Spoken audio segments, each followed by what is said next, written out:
came out. What are the stats on 2112? So Rush's 2112 comes in at number 91 in the 1970s on Best Ever Albums, number 6 in 1976, number 359 of all time. It is Rush's second highest rated album behind 1981's Moving Pictures, which we will be covering next decade. And 2112 is not on Rolling Stone's Top 500 list. Okay, so Rush, a band that by their own admission is the definition of a cult band in some ways. They have had a devoted following probably since this album, which is kind of their breakthrough album. This album is their fourth studio album, and it was released in April of 1976. And Rush is from Canada, if you did not know that. They formed in 1968 when they were 15 years old. Alex Lifeson on guitars, Geddy Lee is the bass and vocals, and John Rutsey was in the original lineup on drums.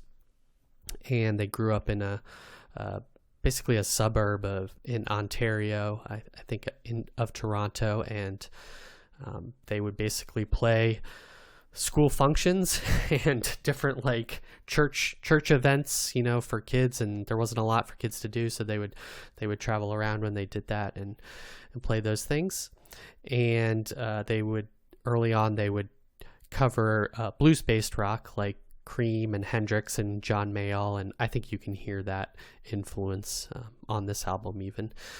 And after some brief lineup changes, the band solidified to the three of them in May of 1971. And then also, fortunately, in 71, the drinking age of Canada was decreased from 21 to 18, and which allowed them to start playing all of the bars and clubs in Toronto, which they were also 18 at that exact same time. And so that allowed them to basically become a working band, allowing them to play 6 days a week, and following that trend that we've seen with a lot of bands, like most famously the Beatles, where they were putting the hours in and playing a lot to get good at their instruments. They couldn't get a record deal, and so they basically released a demo themselves and recorded a single themselves on their own label, Moon Records, with Ray Daniels, who is their longtime acting manager and promoter. In 1973, one of their first major gigs was opening for the New York Dolls in Toronto. And around the same time, they finished up their first record, the self-titled Rush, released in March of 1974. It sold well in Canada, and critically, it was considered derivative of Led Zeppelin. And hearing that early album, I can say that yes, it sounds a lot like Led Zeppelin. Yeah. Their breakthrough in the U.S. Came when a Cleveland DJ and music manager for WMMS in Cleveland, Donna Halper, heard their album. Bands back then would send in their albums to radio stations through the mail or singles, and she heard it in the stack, and she really thought it would fit Cleveland's kind of blue collar demographic and appeal, and she started playing it on the radio for them, and it hit big in Cleveland, and I think it spread out from there. And this caught the attention of Mercury Records, and they got a US deal with them as a result. Now, John Rutsey left the band in July 25th, 1974, and this was due to basically health issues, diabetes. He had diabetes, and the band felt that he wouldn't be able to take care of himself while, with a touring schedule. And I think back then, it's not a case of where you could bring your insulin with you and manage it as well as you can now. And they were worried that he would, have some sort of incident or, just due to kind of the rock and roll lifestyle to not end up in a hospital and not be stable. So they basically kicked him out of the band, or the manager told him he wasn't in the band anymore. And the other thing was too, Rutsey was more interested in kind of straight ahead rock and roll, and Lee and Lifeson wanted to branch out more, and they were into bands like Pink Floyd and kind of more experimental rock that we've talked about. And so, also like Yes and Genesis, those were other bands that they name checked that they were interested in. Matt actually gave me a good documentary to watch, which is on Netflix, and that was called Rush Beyond the Lights, I think. Beyond the Lighted Stage or something? Yes, Beyond the Lighted Stage. Thanks. Yep. Sorry. That's a great documentary. It's awesome. That was good. It gave them you get a really good overview of the band, and they are very they're very open about where they came from and kind of their sound and music and their fans and everything. So since Rutsey was out, they auditioned for a drummer to replace him, and famously Neil Peart joined the band, and that was the solidified lineup for the remainder of their career until Peart died last year, in 2020. And so I think Rush is basically no more, because they said that if any one of them stopped doing it, they wouldn't do it, because it wouldn't be Rush without them. So I haven't looked to see officially if they've are done, but that's the impression I got from watching the documentary. You can't. You can't be. Know what I mean? Hey, Yeah, exactly. And cleaning of the stacks, I did say this. This is like another like Rico Kasich thing that like people like roundly mispronounce his name. Peart? It's Neil Peart. Yeah. Yeah. Okay. And even like I always want to say that, but it's just like Rico. I always want to say Rico Kasich, but it is Neil Peart. Okay. All right. So. Yeah, and it's spelled that way too, so it's not. I could see how. Yep, you would say it that way. So. Right. Neil Peart joined 2 weeks before their first U.S. tour, and their first concert was in Pittsburgh, opening for Uriah Heep and Manfred Mann, two bands that we have not discussed or listened to. No, we haven't.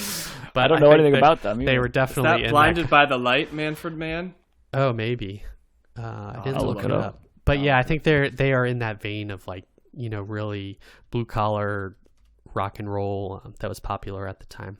That is Blinded by the Light. Yes, they did do that, John. There you go.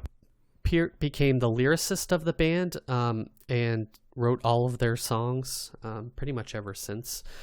And according to the documentary, that was because basically he was the most literate, and he would often always be reading and grew up reading. And so he drew on this large, wealth of different things, and he was big into sci-fi and fantasy, which I'm sure you can see from listening to the album, and that kind of carries through into the prog rock nature of the band itself. Fly By Night was their second album, and that was released February 15th, 1975, and the first one featuring Peart, and it includes the first ventures into prog rock territory with the complex arrangements and multi-section songs and lyrics that include fantasy and sci-fi, while still having that blues-based rock structure. The album after that is called Crest of Steel, and that came out September 24th, 1975, so 2 albums in the same year, and moved even further into prog territory with 5 tracks, and 2 of which had multi-part story songs titled The Necromancer and The Fountain of Lamneth. So it sold below expectations, and they were having declining attendance at their shows, and I got the impression that they were at a real low point, as kind of a make or break point, similar to what we've heard with other bands as well.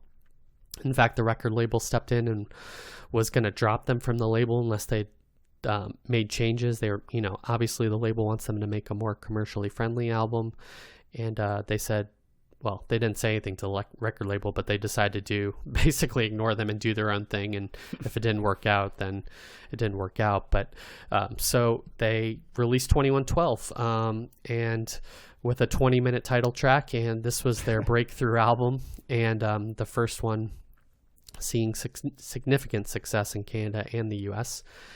And to promote the album, they also toured the U.S., Canada, and went to Europe as well from February of 76 to June of 1977.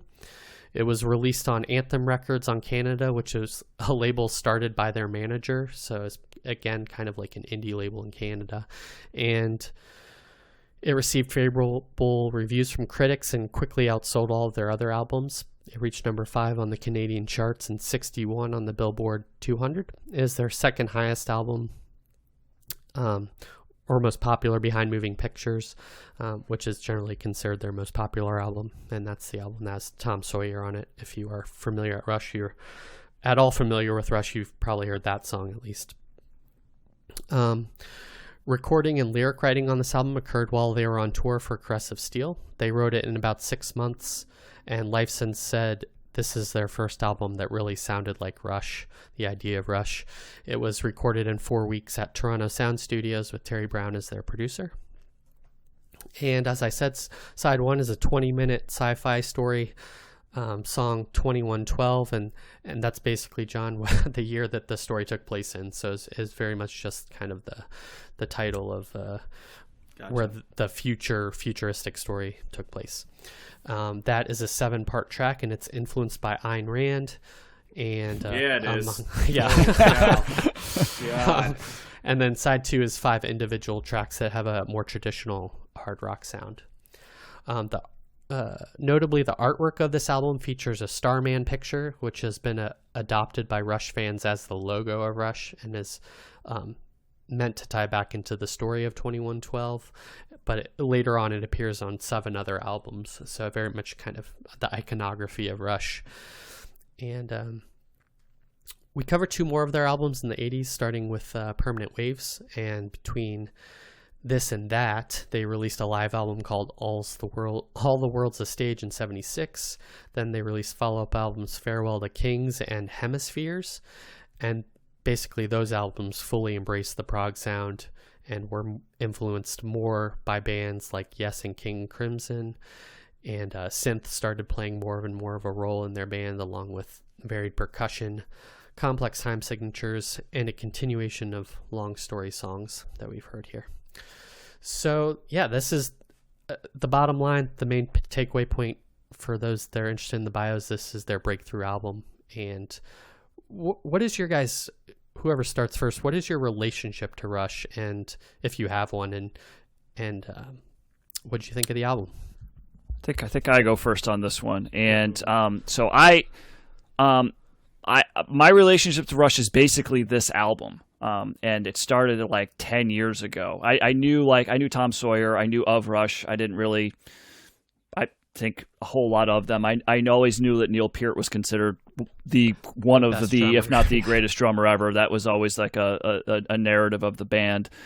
So I didn't know a whole lot. And then I saw that documentary. Actually, I saw it on Palladia when that was a channel before it became MTV Live, and they showed that the Rush documentary behind the Blighted Stage, and I love that. That's a phenomenal. It's one of the best music documentaries I've ever seen. It was just, I really was drawn to the 3 guys. Like they're regular, normal guys, and they're super nice, and they're just and the way that they described coming together and the formation of the band, and the fact that they were just like, you know what, if the record company wants us to do one thing and we don't want to do that, we'd rather go back to our day jobs than make music that we're forced to do. So let's just make a 20-minute, long song.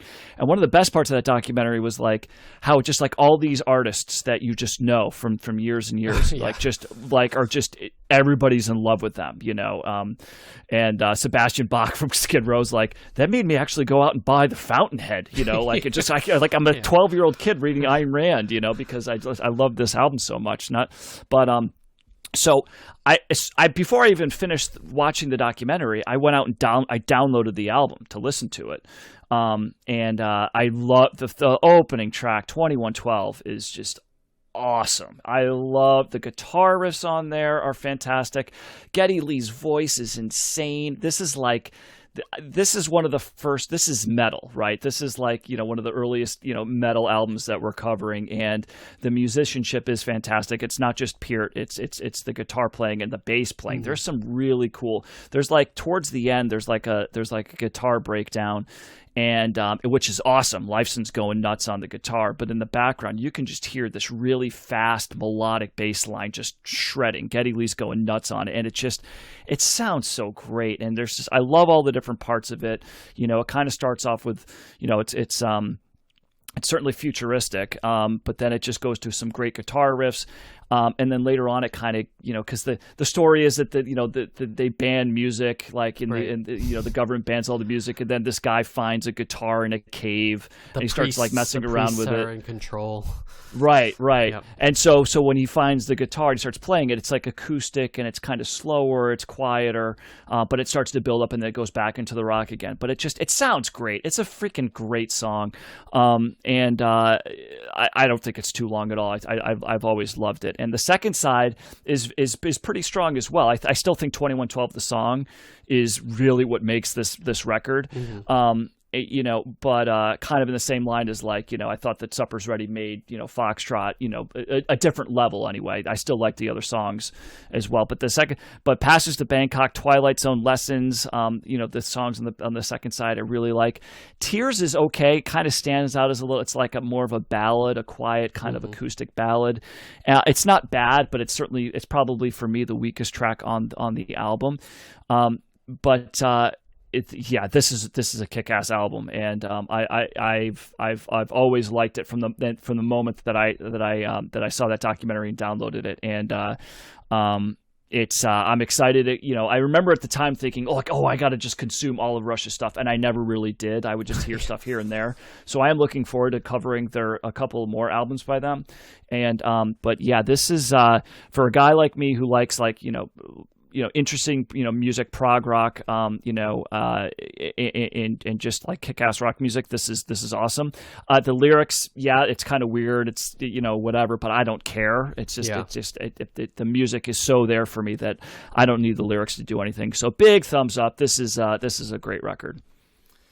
Boy, this album is a perfect one to start with because my I relationship with Rush is this album, in the sense that this album has the stuff I like about Rush and the stuff I don't like about Rush. And for me, Rush has always been an interesting mix of stuff I really like and stuff that I just don't like. So I guess probably as much as anything, let me break it into the two categories, right? Things I like about Rush: they're heavy. I like heavy music historically. They have a heavy sound. And I'll expand on that a little bit, but that's one thing. Second, the virtuoso playing. Geddy Lee as a bassist is incredible. I mean, Neil Peart as a drummer is, he's not only is he great, but he's so distinctive with his style and his atypical fills and that rat-a-tat machine gun stuff, and then he goes almost jazzy at times. It's just, he's got such a unique style. And sort of his style is not even having a definitive style. It's like having these four styles that are his style, right? And the way. His drum kit is immense. It's immense. Yeah. Like a 360. Yeah, I mean, drum I would. kit. And that'll get into something I get to later on the other end of things and stuff like that too. But Geddy Lee, I know some people get driven nuts by his voice. I don't. I like Geddy Lee's voice. I love the fact that it goes up. I actually think he's kind of in some ways the perfect front man. He's in some ways he's almost like a heavy metal front man. He's just coming at it like if you took heavy metal and took it with an artistic sort of arty feral quality. I think it's designed to be a little bit abrasive at times, so he doesn't bother me. And Alex Lifeson's a way underrated guitar player too, so the virtuoso playing, another huge strength, right? I also like that Rush is willing to take chances. Those are all things I like about Rush. Lyrically, they're awful, truly awful. They're I mean, They combine nonsense science fiction, something that always has never appealed to me ever. I'm a tough sell on good science fiction, never mind nonsense. I won't even get into when Ayn Rand is your I know they kind of walk that back a little bit, but the whole I refuse to call something objectivism that's as stupidity as, if you're a libertarian and you're listening, I'm sure you're a wonderful person, but you're at third grade in terms of political thinking. You need to move on from there. And this stuff is I always say Ayn Rand's for people that don't read enough books because they think it's great literature, and what it really is stuff. And that it perfectly fits though, because my other criticism of Rush is I'm always amazed that you can play so heavy and so well and it be this album's icier to me than Kraftwerk is. It's just so like detached from feeling. Like and that's my criticism of Rush. Like metal to me is visceral, and the fascinating thing to me is like this appeals to me sonically, but it never gets into my innards and my guts. And there's always a part, like later Rush gets there. I actually, full disclosure, I'm a Permanent Waves Signals Rush guy more than I am this era of Rush, but not because I don't like the heaviness. There just is a detachment to me of Rush, and there's like they're a lot, whether it's doing a 20-minute song, whether it's Neil Peart's 90-piece drum kit, there is an element of it that it's like too smart for school, and sometimes that gets me wrapped up. I struggle with this because sonically I like this album a lot, but there is a part of me with music. I mean, so much of this album is such a and we're gonna do Steely Dan too, but when I was listening to this album, Steely Dan, I'm like, God, this is what punk was running against. In many ways, like sure. This represents the other end of the late 70s, like complexity, sort of like like playing to the mainstream a little bit, and when I say mainstream, I mean the core sounds, right? And then expanding and critics and, smart rock. And then the punk is just snarly, simple, just middle finger rock, And so that doesn't mean that this is bad. And I like that both exist. It just, there is a little bit for me sometimes when Rush like can become math rock, like real math rock. And that's where like 2112 comes for me. Like I can appreciate the musicianship, but like the 20 minutes and the Ayn Rand stuff, and it just there comes a point where it's like it was too much for me. I much preferred like smaller pieces like Passage to Bangkok and Lessons and stuff like that. Those are Something for Nothing. Those are songs that struck a little bit more with me. I also was struck by how much this album sounded like bands that I forget sometimes how similar that, like, there's Metallica in here, right? On some of the guitar pit, like immediately, like I was like, woo, there's like 80s hair metal in here. The sound, which is funny because they're nothing like that. There's also some plotting riffs that I know they opened for Kiss, right? And there's elements that are similar, you know what I mean? To like, they're so much more complex than Kiss, right? But there's elements of the sonic template, right? The production. That's another thing. This album is like so produced. It's like it's of the 70s in the sense that it sounds like that AOR. It's like prog rock, but if you took prog rock and you made it AOR production, which kind of continues a little bit of like what Pink Floyd was doing. You know what I mean? That sheeny polish. So this is a tough one. I'm looking forward to doing all the Rush albums to compare and contrast to the albums. I put myself in the middle on this album, which I think probably will surprise you guys because I do like heavy music quite a bit, and I have talked about stuff that I like from Rush I like quite a bit, but this one I still feel is the girl with the curl. When it's good, it's really good, and when it's bad, it's, I wouldn't say really bad, but it doesn't speak to me. So there's my general take. Also, ARP synthesizer all over, by the way. I noticed. Did you guys notice that the ARP's there? Yes. I now can identify the ARP synthesizer by sound, which I'm very proud of. No. Yeah, okay, gotcha. So, yeah. ARP synthesizer was Hugh, played by Hugh Syme, who's was their graphics and I guess just somebody associated with the band. Is it on Tears? Right, that's where I heard it. Yes, Mellotron is on Tears. Oh, okay. So that's not the ARP. That's the maybe I'm wrong. I mean, Wikipedia says ARP Odyssey synthesizer, synth guitar, Mellotron on Tears. So I don't know if that means all on Tears or spread out. But see, here I was so impressed with myself. Maybe I got it wrong. So yeah. Well, I mean, to be honest, I'm not too surprised, John. I thought you might be somewhere in the middle on this album, and I think I'm somewhere in the middle as well. I think this is a great entry level prog rock band. They kind of split the difference between the kind of the storytelling and the complex structures with this like hard driving rock, which I really liked.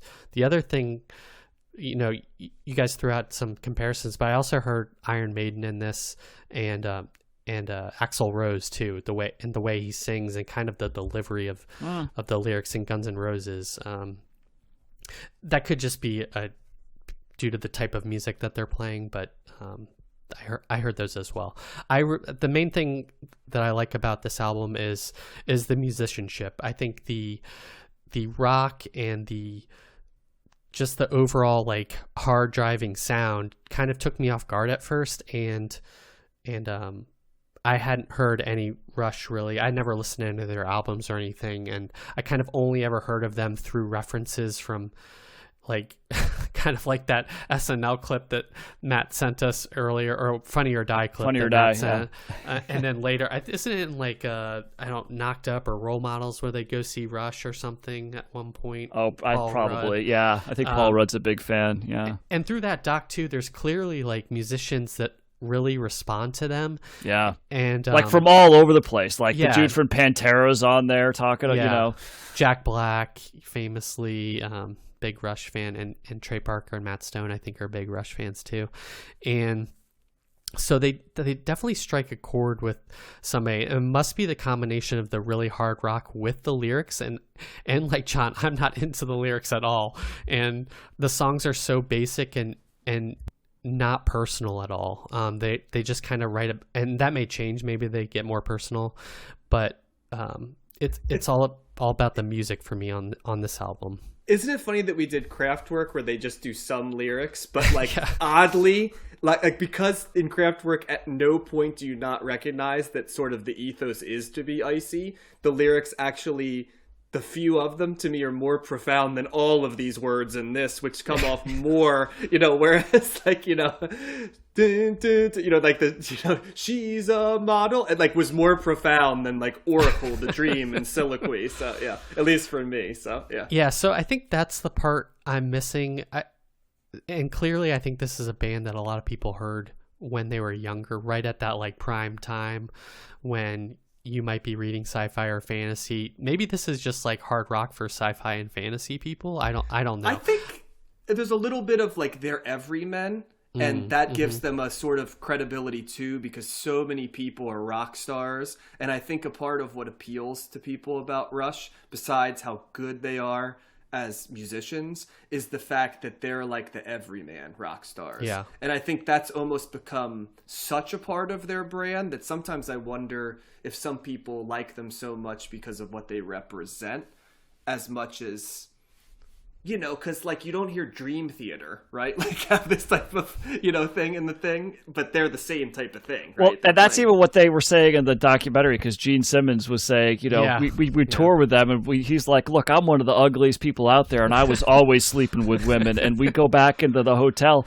and these guys would all be in their rooms going to sleep or reading. He's like, what the hell's wrong with you? Like they did not imbibe in the rock and roll lifestyle at all. Yeah, they seem very much like, not stereotypically, but like very wholesome Canadians. Yeah, like just nice down guys. to earth. Yeah. Yeah, like apps. Yeah, but I also think that, I don't know. I mean, you guys talk about the lyrics so much. It's just that for me, also part of not being a lyrics person sometimes with this music, I can't understand what Geddy Lee's saying most of the time. So like, and you know what I mean? Like he's just because the music is so loud. His voice is this like really unique kind of piercing, almost like yelling kind of thing that he's doing. Yeah. And so, like, for the most part, for a lot of this type of music, I can't understand what he's saying anyway. So I'm so into the music itself that, like, it doesn't matter to me what you're singing about because, first of all, I can't really understand it anyway. But second of all, the music, yes, this is all about the music. And that's, like, that is the main thing I'm listening to music for. Let me try to explain this without stepping on Josh's toes, because it's his part of the review. Like, for me, the lyrics are a piece of the music, Matt, because saying something profound and saying it in a way that complements the music is in some ways what poetry is, right? Like, what made Shakespeare a genius poet, right, was that he could write sonnets, which had this structure, and they said something profound. And they had this, iambic pentameter, right? Like that, so there's a sing-song quality to it, right? So for me, I think in the lyrics, there's an element that enhances the music. And to me, if you're not gonna like if you're gonna put this many lyrics in it, like I have to evaluate it as music. Like if you want me just to evaluate you as music, play 2112 as 20 minutes and 34 seconds of music, and I think I'd be, you know, like I wouldn't have to make that mention. Yeah, I was thinking about that too, Matt. And to get back to my review for a little bit, I do think 2112 is like the best song on this album. I think that's what, like you said, Matt, is what elevates this album, and that is the thing I enjoyed the most about this album. I felt like the other side of the LP is kind of, despite their like musicianship and the quality of the hard rock, it didn't like elevate it to me like the way that 2112 did. Right. And that's kind of where I think it's a good entry level prog rock too, because if you like that and you respond to this hard rock, there's so many other like directions into prog rock you can go and get that complexity or get that like story structure, songs, things like that. So I think it's or hard rock. You can go into hard rock because right. You go new wave British heavy metal and, you know, metal and stuff like that as this is a start point too. But yeah, I think for me, you know, and we always, you know, banter the lyrics versus the music. I think the lyrics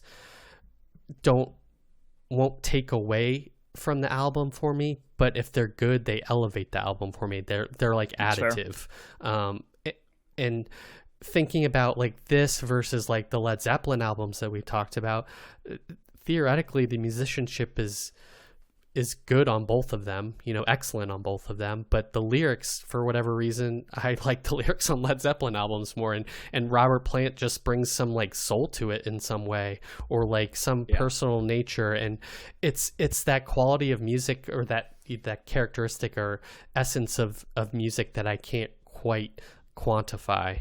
Well, it's the emotional component, because when you hear Led Zeppelin, you hear sorrow, you hear sex, you hear danger. Like on Rush, you hear virtuoso musicianship, which is awesome, but like that's what you hear. You don't hear, you know, like anger, loss, sex, you know, like anything. It's like, you know, it's detached sci-fi, you know, and it's And that's just based on this album. Maybe the, you know, Moving Pictures, which is their highest acclaimed album, takes it in some other direction, or some of the other albums that we'll talk about.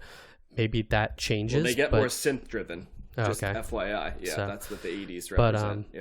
Yeah, that's kind of where I'm at. I definitely appreciate them, and I would want to hear some of these songs again. And I mean, also, we haven't talked about how good the drums are on this album, and they're really good. They are like equally balanced, and you can hear, you know, with the fills and stuff, which I picked up on, are just kind of incredible. But yeah, I don't think it's gonna be elevated up into like my echelon of favorite rock artists, but I appreciate them, and I liked getting exposure to them. So, yep. That's that. Any final thoughts before we move on to the last album? I think Rush is an essential band to listen to if you like hard rock. And I don't mean to be the voice to sound negative, because there's a lot of Rush I like. And I cannot be undersold enough how good I mean, if you go apples to apples, people at their